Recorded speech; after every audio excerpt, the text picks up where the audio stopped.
안녕하세요. 저는 경기도에서 소아과 의사로 일하고 있는 35살의 여성입니다. 지극히 평범하게만 살던 제가 얼마 전 끔찍한 일을 겪어서 이렇게 사연을 보내게 되었어요. 모든 일을 겪고 난 지금 다시 생각해봐도 어떻게 사람이 그럴 수 있나 싶기도 하고, 한편으로는 빨리 그 사람들의 실체를 알게 돼서 다행이다 싶기도 합니다. 그동안 아무에게도 말하지 못했지만 그래도 두 번 다시는 이런 일이 생기면 안 될 것 같아서 익명의 힘을 빌려 용기를 내 사연을 보냅니다. 저는 어린 시절부터 아이들을 정말 좋아했어요. 한때는 어린이집이나 유치원 선생님을 꿈꿨을 때도 있었지만 이보다 아이들에게 더 도움되고 의미 있는 일을 해보고 싶었습니다. 그래서 소아과 의사라는 꿈을 가지고 의대에 진학했고 열심히 노력해서 전문의 자격증도 따고 소아과도 개원할 수 있었어요. 사실 소아과를 개원할 때는 비용이 적지 않게 들어서 약간 부모님의 도움도 받긴 했습니다. 저희 아빠는 지금 자동차 부품 회사를 운영하고 계시는데 자세히는 모르지만 직원 수가 50명 정도 되고 연 매출이 100억 정도 되는 회사이거든요. 회사를 잘 운영하시는 부모님 덕에 저는 제가 하고 싶은 일을 다 하며 별 어려움이나 걱정 없이 편하게 살았습니다. 이랬던 제가 나이를 한 살 한 살 먹으면서 걱정이 생기게 되었는데 그것은 바로 저의 결혼 문제였습니다. 아이를 엄청나게 좋아했기에 결혼을 빨리 해서 저와 닮은 아이를 갖고 싶었으나 저는 어릴 때부터 공부만 해왔고 이성에 대해서는 큰 관심이 없었습니다. 그래서 남들은 다 하는 연애도 제대로 해본 적이 없었어요. 연애해야 결혼도 하고 아이도 갖고 할 텐데 연애도 해본 적이 없는 제가 무슨 수로 아이를 낳을 수 있겠습니까? 30살을 넘기면서 이대로는 안 되겠다 싶어 주변에서 결혼할 남자를 찾기 위해 백방으로 노력했어요. 그런데 연애와 공부는 다르더라고요. 공부는 제가 열심히 노력하면 얼마든지 되는 것이었는데 연애는 노력한다고 해서 되는 것이 아니었습니다. 남들은 어린 나이에 소아과 의사가 되어 개원한다고 부러워했지만 저는 정말 답답하고 결혼을 못하는 이 현실이 속상했어요. 그래서 결혼 정보 업체를 통해 제 짝을 찾아볼까도 했지만 조건만 보고 억지로 맺어진 인연은 싫었습니다. 그러던 어느 날이었어요. 소아과에 비타민과 같은 유아 영양제를 납품하는 제약회사가 있었는데 우리 병원을 담당하던 영업 직원이 새로 들어왔다고 인사를 왔습니다. 그런데 이 영업 직원이 저의 고등학교 동창 이도훈이었어요. 도훈이는 저를 한눈에 알아보고 너무 반가워하며 자신의 명함을 주었고 저도 반가운 마음에 제 명함을 건넸습니다. 도훈이는 학교 다닐 때부터 공부를 잘하더니 의사가 됐느냐고 하며 별일 없으면 오늘 저녁 퇴근 후 같이 밥이나 먹자고 했어요. 저도 별 약속이 없었고 그날은 야간 진료도 없어서 식당에서 보기로 했답니다. 그날 저녁 약속한 시각이 되어 만나기로 한 식당으로 나갔어요. 도훈이는 이미 식당에 와 있었고 제가 식당에 들어가자 아주 반갑게 맞아주었습니다. 고등학교 시절에는 그저 개구쟁이였는데 어른이 되고 어엿한 직장인이 된 도훈이는 참 늠름해 보였어요. 우리는 순수했던 고등학교 시절로 돌아가 그동안 살아온 이야기를 나누었습니다. 도훈이네 아버지는 작은 회사를 운영하고 계셨고 어머니는 보육원을 운영하고 계셨어요. 그리고 도훈이에게는 3살 많은 형이 있었는데 그 형은 지적장애 장애가 있었습니다. 대화하다가 문득 도훈이의 형이 생각나서 요새 어떻게 계시냐고 물었더니 좋은 짝을 만나 몇 년 전에 결혼했다고 하더라고요. 그날 우리는 밥과 술을 먹으며 급속도로 친해지고 그 뒤로도 종종 연락을 주고받았습니다.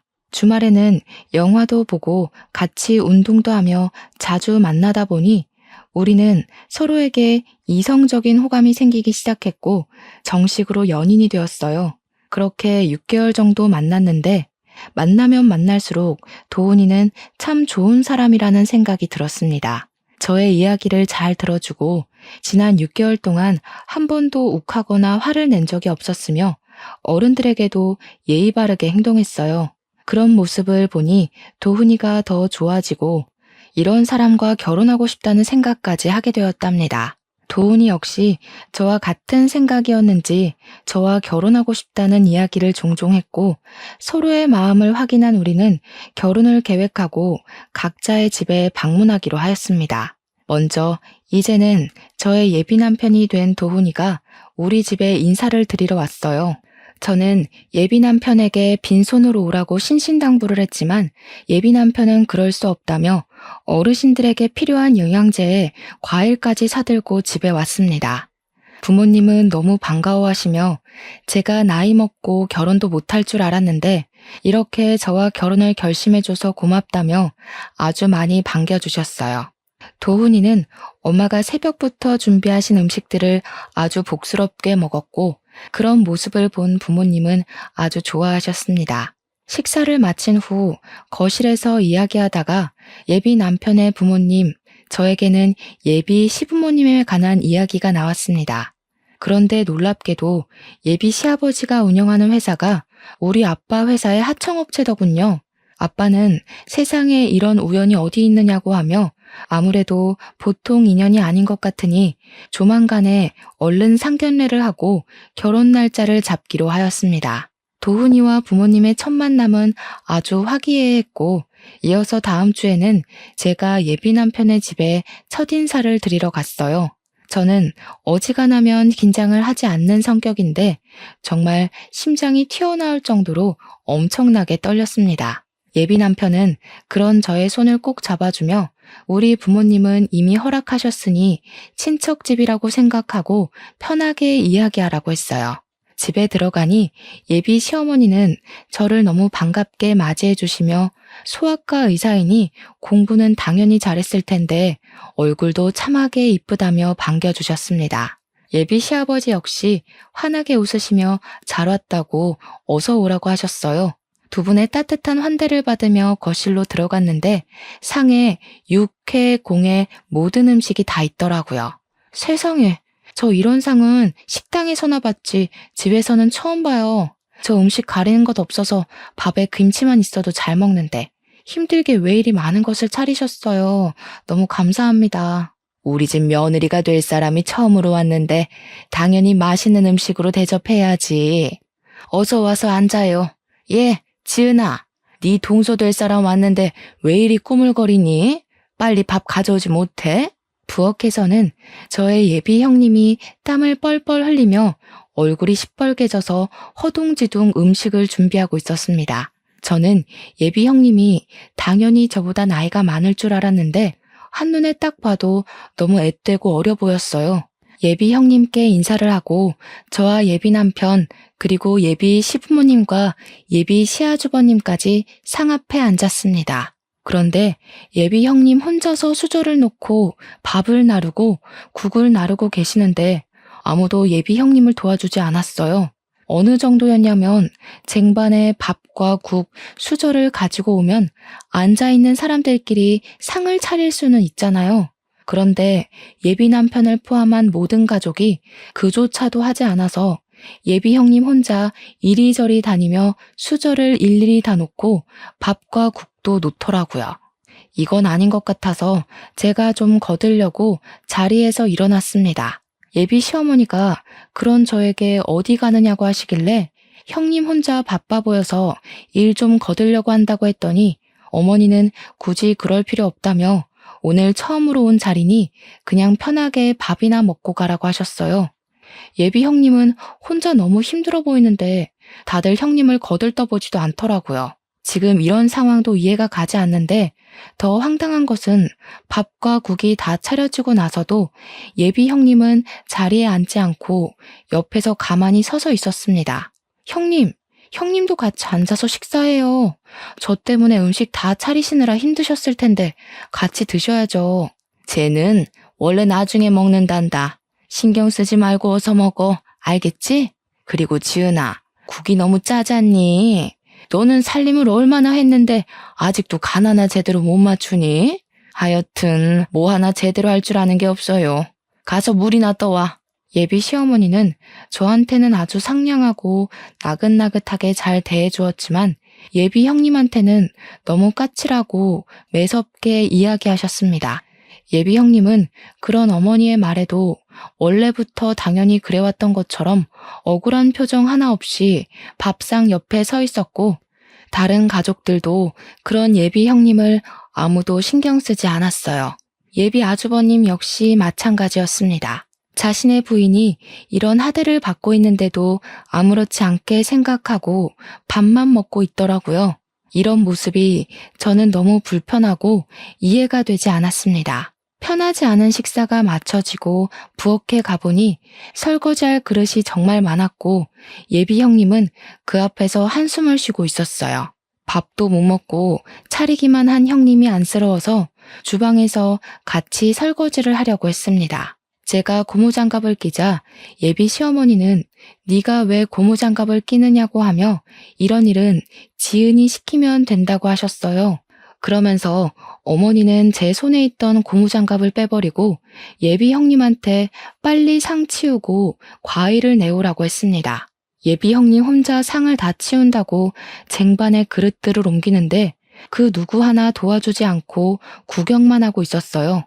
이건 정말 아니다 싶어서 제가 조금씩 도우려고 하자 예비 시어머니도 남편도 아무것도 하지 말고 그저 앉아 있으라고 했습니다. 이렇게 예비 형님 혼자 모든 그릇을 다 치우니 이번에는 예비 시아버지가 빨리 과일 좀 내오라고 화를 버럭 내셨고 예비 형님은 예비 시아버지의 호통에 과일을 깎기 시작했어요. 예비 형님 혼자 종종거리며 과일과 차를 내오고 혼자 부엌에 들어갔습니다. 저는 그런 예비 형님이 신경 쓰여서 마음 편히 있을 수가 없었어요. 저의 이런 속도 모르고 예비 남편은 그저 실실 웃으며 과일을 먹고 있었고 예비 시아버지는 자신이 운영하는 회사와 우리 아빠가 운영하는 회사가 협력 관계라며 세상에 이런 우연이 어딨냐며 좋아하셨습니다. 예비 시어머니와 예비 아주버님도 아주 좋아했지만 이 순간에도 예비 형님은 마치 이 집의 가정부처럼 설거지하고 있었어요. 그래도 가족인데 혼자서 설거지를 다 하는 것이 너무 힘들 것 같아 다시 부엌으로 향했습니다. 아가야, 네가 왜 부엌으로 가니? 뭐 필요한 거 있니? 그게 아니라 형님 혼자 너무 힘드실 것 같아서 도우려고요. 아까 보니까 그릇이 엄청 많이 쌓였던데 아무래도 혼자서 하려면 너무 오래 걸릴 것 같아요. 형님과 이야기도 좀 나누고 싶고요. 그런 힘든 일은 제 혼자 해도 충분해. 너는 손님으로 온 것이니 제 신경 쓰지 말고 앉아서 과일이나 먹으렴. 그리고 무슨 형님이랑 대화하니? 우리끼리만 하면 되지. 지은아, 너도 빨리 설거지 마무리하고 좀 쉬어. 너 때문에 우리 새아가가 불편해하지 않니? 아유, 쟤는 눈치도 없고 생각도 없고 손도 느리고.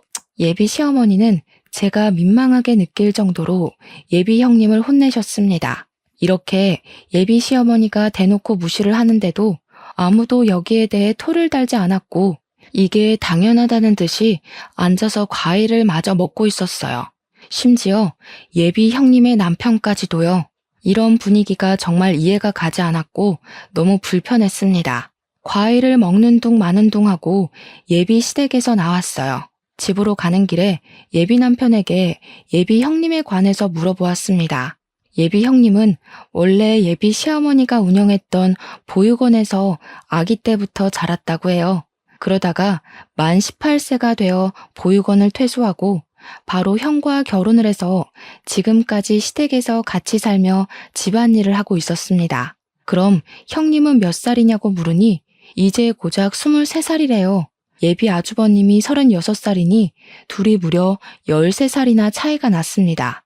남편에게 그럼 아주버님과 형님이 정말 사랑하고 연애해서 결혼한 것이냐고 했더니 그런 건 아니고 그냥 부모님이 결혼하라고 해서 했다는 거예요. 여러분은 이게 말이 되시나요? 지금 세상이 어떤 시대인데 부모님이 정해준 짝과 정략 결혼을 합니까?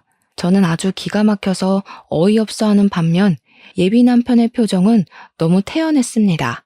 예비 형님이 이렇게 사시는 것은 아주 당연하다는 뜻이요. 나는 솔직히 어머니가 형님한테 막 대하는 것도 이해가 가지 않고 그런 모습을 보고도 다들 가만히 있는 것도 이해가 가지 않아. 그리고 지금이 어느 시대인데 어머니가 결혼하라고 해서 결혼하고 또 밥상 차린 며느리한테 고생했다는 말은 하지 못할 망정 옆에 서 있으라고 하니? 형수는 아주 어린 시절부터 보육원에서 자라면서 엄마의 도움으로 고등학교까지 졸업했고 졸업 후에도 형과 결혼시켜서 가족이 되어준 거야. 오늘 하루만 본 너는 이해가 안 될 수도 있겠지만 엄마로서는 피 한 방울 섞이지 않은 남에게 학비도 대주고 옷도 입히고 밥도 먹이면서 키운 데다가 가족도 없는 사람에게 가족도 되어줬는데 이 정도 대접은 받아도 되는 거 아니야? 이게 대접이야? 글쎄, 내가 보기에는 형님 그냥 그 집의 가정부이고 하녀 같아 보였어. 차라리 진짜 가정부라면 월급이라도 받지. 형님은 뭐 돈이라도 받니? 난 이 모든 상황이 이해가 가지 않네. 그리고 어머니가 그렇게 한다고 해도 너라도 그렇게 하지 못하게 말렸어야지. 어떻게 그냥 그거를 보고만 있어? 뭘 그렇게 따지고 들어. 어차피 너는 평일에는 매일 병원에서 출근해서 집안이 어떻게 돌아가는지 알지도 못할 텐데. 그냥 형과 형수는 형수의 인생을 살고 나랑 너는 우리끼리의 인생을 살면 되는 거 아니야? 그냥 그러려니 하면 되지. 뭘 그렇게 하나하나 다 따져대냐?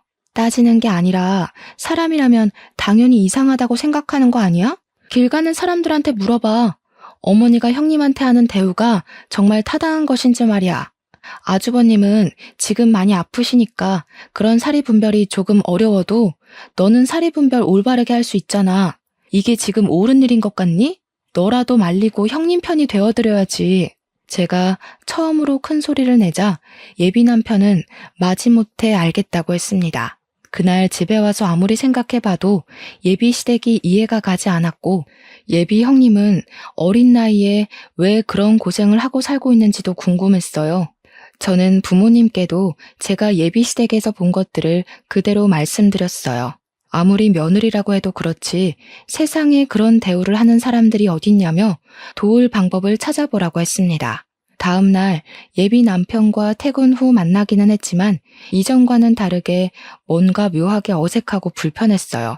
원래는 우리가 만나면 한시도 쉬지 않고 대화를 나눴는데 이날은 대화가 자꾸 끊기고 시간이 잘 가지 않았습니다. 화요일, 수요일에도 원래는 퇴근하면 잠깐이라도 만났지만 예비 남편은 피곤하고 야근을 한다고 이유로 저를 만나지 않았어요. 뭔가 피하는 것 같다는 생각이 들었습니다. 그리고 목요일이 되었어요. 우리 병원은 매주 목요일에 휴진해서 그날 개인적인 업무를 많이 보곤 했습니다. 이날은 엄마의 심부름으로 마트에 갔는데 예비 형님이 마트에 있었어요. 저는 너무 반가워서 예비 형님한테 인사를 했습니다. 얼마 전 집에서 처음 봤을 때보다 더 어리고 풋풋해 보였어요. 저는 저번에 인사드리러 간 날 대화도 제대로 못 나눴는데 잠깐 커피 한잔 할 수 있냐고 물었습니다. 예비 형님은 어머니가 친구 집에 놀러 가셔서 괜찮을 것 같다고 했어요. 우리는 근처 카페에서 음료를 주문하고 어색하게 앉아 있었습니다. 저는 예비 형님에게 아주버님과 어떻게 결혼을 했는지 물어보았어요. 예비 형님은 저번에 예비 남편이 말한 대로 보육원에서 자라 어머니를 진짜 엄마로 생각하고 따랐다고 합니다. 그러다 만 18세가 되어 보육원에서 나가야 했는데 어머니가 자기 아들과 결혼하라고 해서 결혼했다고 해요. 저는 아무리 그래도 두 분이 13살이나 차이가 나는데 아주버님이 남자로 보이고 결혼할 마음이 생겼냐고 물었어요. 예비 형님은 사실 그때 보육원에서 나가면서 돈도 없었고 나가서 할 줄 아는 것도 없어서 그 당시에 먹고 살려면 결혼하는 수밖에 없었다고 합니다. 저는 두 분이 사랑도 없이 결혼했는데 후회되지 않냐고 물었어요. 예비 형님은 사실 다른 보육원 친구들은 돈 없이 사회에 나가 고생하고 위험한 길로 빠지고 교도소에 들락날락하는 친구도 많은데 자신은 그래도 꽤 좋은 집에서 삼시세끼 먹고 살 수 있으니 이 정도면 그래도 꽤 괜찮은 것 같아서 후회되지 않는다고 했습니다. 어린 나이에 자신의 꿈도 제대로 펼치지 못하고 집에서 보니 가정부처럼 생활하는데 이게 도대체 뭐가 괜찮다는 것인지 이해가 되지 않았어요. 예비 형님은 무엇이 잘못된 것인지도 모르고 그냥 체념한 듯한 표정으로 무덤덤하게 자기는 그저 좋다고 이야기하는데 너무 마음이 아팠습니다. 게다가 23살로 얼굴은 어려 보이지만 손은 주부 습진에 걸렸는지 갈라지고 하얗게 일어났고 손과 팔목 군데군데 상처도 있었어요. 그렇게 예비 형님이 그동안의 이야기를 한창 하셨는데 예비 시어머니한테 전화가 왔습니다. 전화 내용은 못 들었지만 예비 형님이 자꾸 죄송하다고 하는 것 보니 빨리 들어오지 않는다고 혼내는 것 같았어요. 이대로 들어가면 예비 형님이 크게 혼날 것 같아서 일부러 예비 시댁으로 같이 들어갔습니다. 예비 시어머니는 당연히 예비 형님 혼자서 들어올 줄 알았는데 저와 같이 들어오자 깜짝 놀라셨어요. 저는 오늘 진료가 없는 날인데 마트 장 보러 갔다가 우연히 만났다고 했습니다. 예비 시어머니는 저에게 얼른 들어오라고 하며 예비 형님에게 마실 거리 좀 내오고 가서 화장실에서 이불 빨래를 하라고 했어요.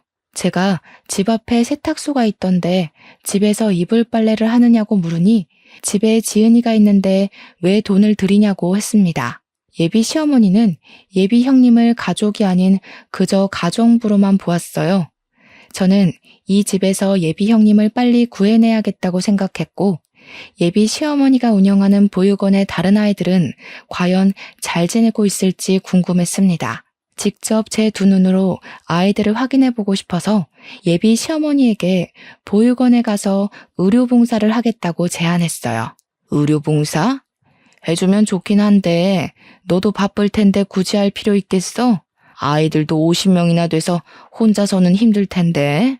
50명이면 우리 학교 후배들과 함께 의료봉사 나가면 돼요.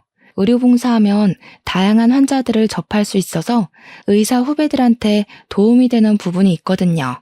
저도 예전부터 의료봉사 꼭 해보고 싶기도 했고요.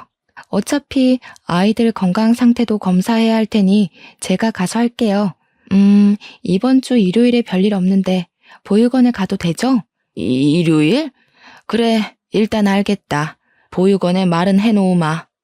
아, 그리고 어머니, 예비 형님이 보육원 출신이라고 들었어요. 그날 예비 형님과 같이 가고 싶은데 그래도 되죠? 지은이는 왜? 지은이는 집에서 일하는 아이다. 굳이 거기까지 같이 갈 필요가 있겠니? 같이 있어봤자 별 도움도 되지 않을 텐데. 아이들은 낯선 사람에 대한 경계가 상당하거든요. 그래서 저 혼자서 진료 보는 것보다는 같이 지냈던 사람이 함께 있으면 더 도움되고 좋을 것 같아요. 그날 예비 형님도 같이 갈 수 있게 허락해 주세요. 예비 시어머니는 예비 형님도 같이 가게 해달라는 말에 매우 당황한 듯 보였지만 제가 거의 조르다시피 하여 허락을 받아냈습니다. 저는 일요일에 예비 시댁에 와서 식구들을 다 태우고 보육원에 가기로 했어요. 다 함께 봉사를 가기로 한 일요일이 되었습니다. 평소에 친하게 지내던 학교 후배들은 바로 보육원으로 출발했고 저는 예비 시댁으로 가서 예비 시어머니와 예비 남편 그리고 예비 형님과 다 같이 보육원으로 향했어요. 예비 남편과 저는 여전히 뭔가 어색했습니다. 보육원에 의사 후배들이 먼저 도착해 있었고 아이들은 운동장에 있었는데 20명 정도밖에 없어 보였어요. 저는 예비 시어머니에게 50명 정도 되는 아이들이 있다고 했는데 왜 이거밖에 없냐고 물었더니 지금 30명 정도는 날이 좋아 소풍을 갔다고 했습니다. 저와 의사 후배들은 바로 조를 짜고 20명의 아이를 분담해서 진료를 시작했어요. 예비 형님은 제 옆에서 아이들의 긴장을 풀어주는 역할을 했고 예비 시어머니와 예비 남편은 보육원 내의 사무실에 들어갔습니다. 진료를 시작했는데 제가 그동안 소아과에서 본 아이들과는 달리 표정이 모두 다 어두웠어요. 원래 아이들은 어른들과는 달라서 아프고 열이 나도 떠들고 장난치는데 보육원에 있는 모든 아이가 눈치 보는 것 같고 뭔가 겁에 질린 표정들이었습니다. 예비 형님이 일부러 아이들에게 말을 걸었지만 다들 저와 후배들을 경계하고 있는 것 같았어요. 묻는 말에 대답도 하지 않고 웃긴 하는데 억지 웃음이었습니다. 아이들의 표정도 상태도 이상했고 제가 분명히 오늘 의료봉사를 한다고 했는데 그 날짜에 맞춰서 절반이나 되는 아이들이 소풍을 갔다는 것도 이상했어요. 다행히 운동장에 있던 아이들은 크게 아픈 곳은 없어 보였습니다. 진료를 마치고 보육원을 둘러보다가 보육원 후문 쪽에 창고 같은 건물이 하나 있었어요. 그곳은 뭐 하는 곳인지 궁금해서 들어가려고 하니 문이 잠겨 있더라고요. 저는 다시 돌아오려다가 무슨 소리가 들리는 것 같아 그 앞에 귀를 대고 서 있으니 보육원 직원이 놀라서 쫓아왔습니다. 여기는 그냥 창고로 쓰이는 곳이고 직원들 외에는 들어갈 수 없으니 얼른 저쪽으로 가라고 했어요. 일단 가기는 갔는데 창고 안에서 분명히 사람 소리가 들렸는데 창고라고 하니 뭔가 수상했습니다. 미심쩍은 부분이 너무 많았고 아이들도 겉보기에는 괜찮아 보였지만 심리적으로는 매우 불안해 보였어요. 그래서 이 보육원에 대해 조금 더 알아봐야겠다는 생각이 들었습니다. 일단 그날은 진료를 마치고 예비 시어머니 몰래 예비 형님의 전화번호를 받아냈어요. 그리고 아무도 몰래 할 말이 있으니 시간 날 때 언제든 전화를 달라고 했습니다. 그날 예비 남편이 집까지 데려다 주는데 보육원에서 본 아이들의 표정이 너무 어둡고 나이에 맞지 않게 눈치를 많이 보는 느낌이었다고 이야기했어요. 예비 남편은 부모가 버린 아이들의 표정이 밝을 리가 있겠냐며 부모님 손잡고 소아과에 온 아이들과 여기에 있는 아이들이 당연히 다를 수밖에 없는 것이 아니냐고 했습니다. 그러면서 보육원 아이들은 부모한테도 버려진 아이들인데 왜 이리 예민하게 구냐고 했어요. 나는 소아과 의사이고 아이들의 상태를 체크해야 하는 사람이야. 그러니까 당연히 아이들이 전체적으로 분위기가 이상할 때는 의문점을 가질 수도 있는 거지. 안 그래? 그리고 그 아이들이 부모한테 버림을 받았어도 나는 이 아이들의 상태를 제대로 확인해야 할 의무가 있다고. 정말 대단한 의사납셨네. 저번에는 형수한테 꽂혀서 그러더니 이제는 보육원 아이들이냐? 지금 우리가 그런 거 따질 시간이 있어? 도대체 우리 결혼 준비는 언제 해? 상견례도 하고 결혼식장도 예약하고 갈 길이 구만리라고. 솔직히 말해서 나 지금 너랑 결혼 진행하는 것이 너무 찜찜해. 뭔가 의심되는 구석도 많고 마음에 걸리는 부분도 많아. 우리 일단 생각할 시간을 일주일만 좀 갖자. 이런 마음 갖고 결혼을 하면 아무래도 불행할 것 같아. 나 여기서 내릴게. 저는 예비 남편의 차에서 내려서 혼자 집으로 걸어갔습니다. 예비 시댁은 보면 볼수록 이해가 가지 않는 부분이 너무 많은데 예비 남편은 그런 저를 그저 예민한 사람으로만 취급했어요. 이대로는 결혼을 진행하기가 어려울 것 같아서 우리는 일주일 동안 생각할 시간을 갖기로 했습니다. 다음 날 오전 시간에는 환자가 많아 바쁘게 시간이 흘렀고 오후가 되자 조금 한가해졌어요. 잠깐 쉬고 있는데 모르는 번호로 전화가 와서 받아보니 예비 형님이었습니다. 지금 어머니가 잠깐 외출하셔서 전화했다길래 지금 당장 나가서 만나고 싶었지만 병원 진료 시간이라 안 되었고 혹시 저녁 때 시간이 되냐고 물었어요. 예비 형님은 저녁 때는 식사 준비하고 정리하고 하느라 바쁘고 아예 늦은 밤, 늦은 시간에 쓰레기 버리러 가는 척하며 잠깐 나갈 수 있는데 그때도 시간이 되냐고 했습니다. 저는 알겠다고 하고 밤늦게 집 앞에서 잠깐 보기로 했어요. 그날 밤 저는 차를 끌고 예비 시댁 앞으로 갔습니다. 시동을 끄고 기다리고 있는데 밤 10시쯤에 예비 형님이 쓰레기를 버리러 나왔어요. 저는 차에서 내려서 예비 형님에게 인사를 하고 일단 제 차로 데리고 갔습니다. 예비 형님에게 사실 어제 보육원에서 이상한 점이 많아서 그런데 보육원에서 어떻게 생활했는지 좀 알려달라고 했어요. 예비 형님은 보육원 생활에 말하기 꺼리는 것 같았습니다. 저는 예비 형님에게 어려운 이야기라는 것은 잘 알지만 그래도 어린 아이들에게 혹시라도 좋지 않은 부분이 있다면 고쳐야 하지 않겠냐며 설득했어요. 예비 형님은 어렵게 과거의 이야기를 꺼냈는데 내용이 정말 충격이었습니다. 예비 시어머니는 보육원의 원장으로 있으면서 아이들에게 제대로 된 음식을 제공한 적이 없었어요. 항상 오래된 음식과 썩기 직전의 음식만 제공하였고 그마저도 조금씩만 주어서 매일 배가 고팠다고 합니다. 그리고 자신이 기분이 좋지 않으면 아이들을 구박하고 학대하기도 했고 그러다가 아이들의 몸에 상처가 나도 치료하지도 않았어요. 어쩌다 한 번씩 의료봉사나 손님들이 오면 몸에 상처가 있거나 흉터가 있는 아이들은 지하의 강당에 가둬놓았다고 했습니다. 아마 어제도 아이들이 소풍을 갔다고 했지만 지하의 강당에 갇혀 있었을 것이라고 했어요. 그리고 누가 보육원에 방문하면 무조건 웃고 외부에서 온 사람들과 절대 말 섞지 말라고 교육했다고 합니다. 만약에 웃지 않고 사람들과 쓸데없는 말을 섞다가 들키면 그날 밤 어머니는 아이들을 아주 심하게 구박했대요. 왜 어제 이런 이야기를 제게 하지 않았어요? 어제 알았으면 제가 아이들을 찾아라도 봤을 텐데요. 사실 어머니가 저는 눈치가 빠르다고 하면서 많이 때리지도 않으셨고 예뻐해 주셨어요. 다른 보육원 친구들은 자립금을 얼마 주지도 않고 만 18세가 되어 거의 맨몸으로 쫓겨날 때 저는 이 집으로 시집와서 따뜻하게 삼시세끼 먹고는 있잖아요. 지금 다른 친구들은 길거리에서 생활하고 이미 교도소도 몇 번 들락날락하기도 했어요. 저 그 친구들처럼 이 집에서 내쫓길까봐 두려워요.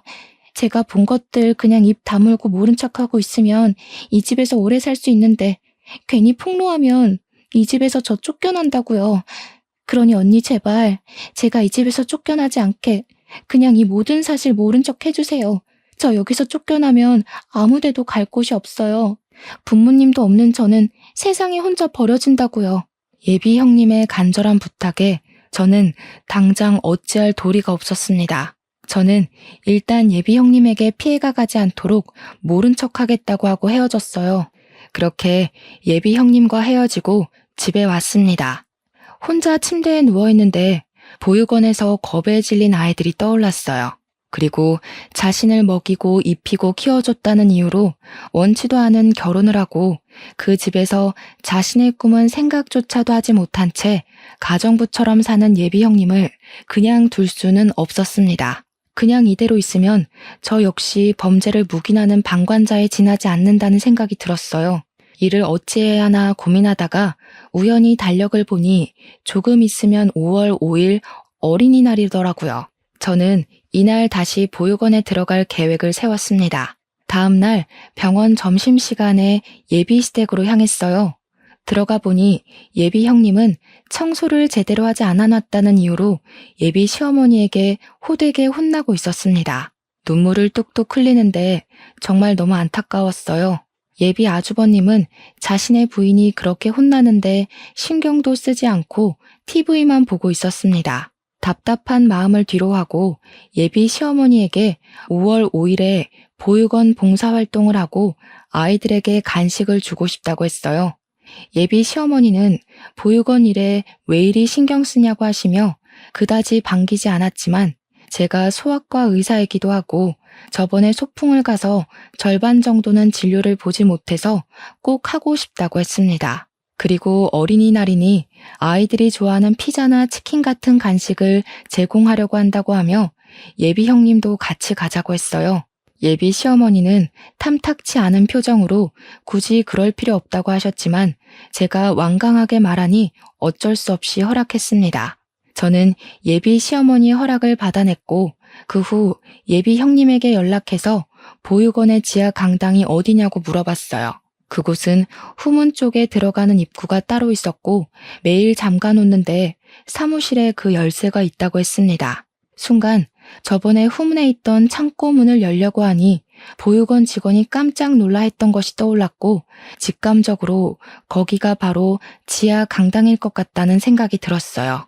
제가 알게 된 모든 사실을 부모님께 말씀드리니 부모님은 세상에 어떻게 아이들을 데리고 그런 짓을 할 수 있냐며 이거는 절대 용서하면 안 될 행동이라고 분노하셨습니다. 그런 집안과 제 결혼은 당연히 안 되는 것이고 이들이 법의 심판을 받도록 해야겠다고 하시며 제게 평소에 친분이 있던 변호사 한 분을 소개해 주셨어요. 저는 변호사님께 내가 알고 있는 사실들에 관해서 이야기했고 변호사님은 최선을 다해 도와주겠다고 했습니다. 그리고 예비 형님은 자신의 의지와는 상관없이 보육원 원장인 어머니가 시켜서 지적 장애가 있는 아들과 결혼한 것인데 혹시 혼인 취소가 가능하냐고 물었어요. 어렵기는 하지만 그래도 상황을 보면 아주 힘들 것 같지는 않다며 한번 진행해 보자고 했습니다. 그리고 5월 5일 어린이날이 되었어요. 저는 의사 후배들과 변호사님을 의사 후배인 척 위장을 하고 함께 보육원으로 향했습니다. 그날도 아이들은 운동장에 모여 있었는데 30명 정도밖에 없었어요. 나중에 온 예비 시어머니에게 아이들이 왜 이것밖에 없냐고 했더니 저번에 소풍 가서 진료를 못 본 아이들만 있고 그날 소풍을 못 간 아이들이 오늘은 소풍을 갔다고 했습니다. 아이들은 여전히 표정이 밝지 않았고 우리를 상당히 경계했어요. 한 명씩 진료를 보다가 직원들이 바쁜 틈을 타서 저와 변호사는 빠져나왔습니다. 몰래 사무실로 들어가 열쇠 뭉치를 찾아 챙기고 후문 쪽의 창고로 갔어요. 열쇠가 하도 많아 시간이 오래 걸렸지만 예비 시어머니와 보육원 직원들이 아이들에게 간식을 주느라 바빠서 저와 변호사님을 신경 쓰지 못했습니다. 드디어 창고의 열쇠를 찾았고 들어가서 지하로 가보니 예비 형님의 말대로 강당이 있었고 그곳에는 정말 진료를 받아야 할 아이들이 있었어요. 아이들은 제대로 먹지도 못했는지 많이 힘들어 보였고 몸 곳곳이 상처투성이었습니다. 일단 변호사님은 증거를 남겨놔야 한다며 핸드폰으로 사진을 찍었고 저는 바로 경찰에 신고하고 아무렇지 않은 표정으로 다시 운동장으로 갔어요. 운동장에서는 예비 시어머니가 아이들에게 피자를 나눠주고 있었고 아이들은 서로 이야기도 하지 않고 허겁지겁 먹고 있었습니다. 예비 시어머니가 저를 찾았다며 어디에 다녀왔냐고 물으셔서 잠깐 화장실에 다녀왔다고 하며 대충 둘러댔어요. 잠시 후 저의 신고를 받고 출동한 경찰들이 보육원으로 들어왔습니다. 예비 시어머니가 무슨 일로 오셨냐고 물었고 경찰들은 여기 아동학대 신고가 들어왔다고 했어요. 예비 시어머니는 지금 아이들이 논란이 빨리 가라고 했지만 경찰들은 신고가 들어온 이상 확인을 해봐야 한다고 했습니다. 이쪽으로 오세요. 저기 창고에 지하 강당이 있는데 그곳에 아이들이 있습니다. 어머니, 언제까지 끔찍한 일들을 숨기려고만 하셨어요? 어떻게 따뜻한 손길이 많이 필요한 아이들에게 이런 짓을 하실 수가 있으세요? 예, 유나야. 지금 무슨 말을 하는 거니? 내가 뭘 어쨌다고? 그리고 지하 강당이 있다는 것은 어떻게 알았어? 설마 지은이가 다 이야기한 거니? 누가 이야기한 것이 뭐가 중요하겠어요. 어머니가 지금 아이들을 학대하고 보육원 출신인 형님의 인생을 망쳤다는 것이 중요하죠. 어떻게 아무리 부모님이 없다고 해도 그렇지 어머니 맘대로 자기 아들과 결혼시킬 생각을 하세요? 정말 끔찍합니다. 어머니가 그동안 저지른 모든 일들 다 처벌받게 될 거예요. 단단히 각오하세요. 예비 시어머니는 아동학대 혐의로 경찰에 바로 구속수사가 진행되었습니다. 저는 함께 경찰서를 갔다가 예비 형님과 함께 우리 집으로 갔어요. 이렇게 정신없고 제 평생 잊지 못할 어린이날이 지나갔습니다. 다음 날 병원에서 진료를 시작하려는데 밖에서 시끄러운 소리가 들려서 나가보니 예비 남편이 화가 잔뜩 나서 다 뒤집어 엎고 난리더라고요. 야, 김윤아, 너는 남의 집 이렇게 풍비박산을 내놓고 태연하게 일을 하고 있어? 어떻게 사람이 이렇게 잔인해? 잔인? 진짜 잔인한 사람들이 누군데 여기 와서 난리야? 너네 부모 그동안 지은 씨를 얼마나 못살게 굴었니? 부모 없는 고아라는 이유로 자기들 멋대로 결혼시키고 집에서 가정부처럼 일 시킨 사람들이 어디서 나한테 잔인하대. 너희들은 그냥 너희들이 저지른 일에 대한 벌을 받은 거야. 알겠어? 괜히 여기 와서 화풀이하지 말고 빨리 가. 이게 지금 보자 하니까 그니까 넌 지금 네가 잘했다는 거야? 당연하지. 힘없는 아이들 학대하고 괴롭히는 사람들은 당연히 벌 받아야 하는 거 아니야? 안 그래요, 어머니들? 이때 병원에는 아이들의 어머니들이 정말 많이 계셨습니다. 저와 예비 남편의 대화를 다 들은 어머니들이 웅성대기 시작했고 아이들을 학대한 사람들은 당연히 벌 받아야 한다며 다들 제 말에 적극적으로 동의하셨어요. 예비 남편은 어머니들의 반응에 더는 말을 못 이어나가고 소리 지르며 정신 나간 사람처럼 발광했고 저는 예비 남편을 경찰에 신고했습니다. 결국 예비 남편은 경찰에 끌려나갔고 그게 그의 마지막 모습이었네요. 그 뒤 예비 형님, 아니 지은 씨는 우리 집에서 같이 생활했습니다. 우리 엄마가 해주신 음식을 먹고 저와 같은 방에서 살았는데 평생 혼자 살던 내게 친동생이 생긴 것 같아서 너무 좋았어요. 사실 옛날부터 자매끼리 같이 맛있는 음식도 먹고 놀러 다니는 모습을 보면 너무 부러웠거든요. 저도 그런 동생이 생긴 것 같아서 같이 사는 게 즐겁답니다. 지은 씨는 우리 집에서 한 달 정도 쉬고 바로 혼인 취소 소송을 진행했어요. 전 예비 시어머니는 보육원에서 아동학대 혐의로 조사를 받느라 정신없고 지은 씨의 남편은 정신적으로 힘들어서 제대로 된 소송이 어려웠습니다. 그런데 도훈 씨 아버지가 지은 씨 남편의 후견인 자격으로 혼인 취소를 안 시키려고 하는 거예요. 이를 어찌해야 하나 싶어 아빠에게 말씀드렸더니 걱정하지 말라며 방법이 하나 있다고 하셨어요. 현재 도훈이 아버지의 회사가 우리 아빠 회사의 하청업체인데 그쪽 회사 매출의 80%가 우리 아빠 회사와의 거래로 생긴다고 합니다. 따라서 아빠 회사가 거래를 끊어버리면 도훈이 아버지의 회사는 운영이 어려운 상황이었어요. 이러한 점을 이야기하며 아빠는 도훈이의 아버지에게 혼인 취소해주지 않으면 모든 거래를 끊어버리겠다고 했습니다. 결국 도훈이 아버지는 어쩔 수 없이 첫째 아들의 혼인을 취소했고 지은 씨에게 위자료까지 주게 되었어요. 그 뒤로 지은 씨는 우리 집에서 생활하며 아빠 회사의 격리 직원으로 일하고 있습니다. 지은 씨는 이번 일을 겪으면서 자신도 누군가에게 도움이 되는 사람이 되고 싶다며 간호조무사 자격증을 따려고 공부도 열심히 하고 저와 함께 한 달에 한 번은 보육원 봉사활동을 다니고 있어요. 그리고 도훈이의 어머니는 아동학대 혐의가 인정되어 징역 2년에 집행유예 4년을 선고받았답니다. 이번에 이 일을 겪으면서 너무 화가 나기도 하고 어린 아이들이 정말 안타까웠어요. 의지할 곳 하나 없는 어린아이들을 괴롭히고 이용하는 나쁜 사람들이 아직도 세상에 있다는 것이 정말 속상했습니다. 사실 저는 그동안 여기 사연을 듣기만 했지 쓰는 사람은 아니었지만 너무 답답한 마음이 들어서 이렇게 사연을 쓰게 되었어요. 제 글솜씨가 그다지 좋지 않아 저의 답답한 마음이 여러분께 제대로 전달되었는지는 모르겠습니다. 그때 일을 생각하며 쓰려니 뒤죽박죽이 되어버린 것 같지만 그래도 상황 설명은 어느 정도 되었으리라 생각되네요. 다시는 이런 일이 없으면 좋겠고 세상의 모든 아이가 다들 행복해지는 그날이 오기를 바라며 저의 사연은 여기서 마무리 지으려고 합니다. 끝까지 들어주신 모든 분께 진심으로 감사드립니다.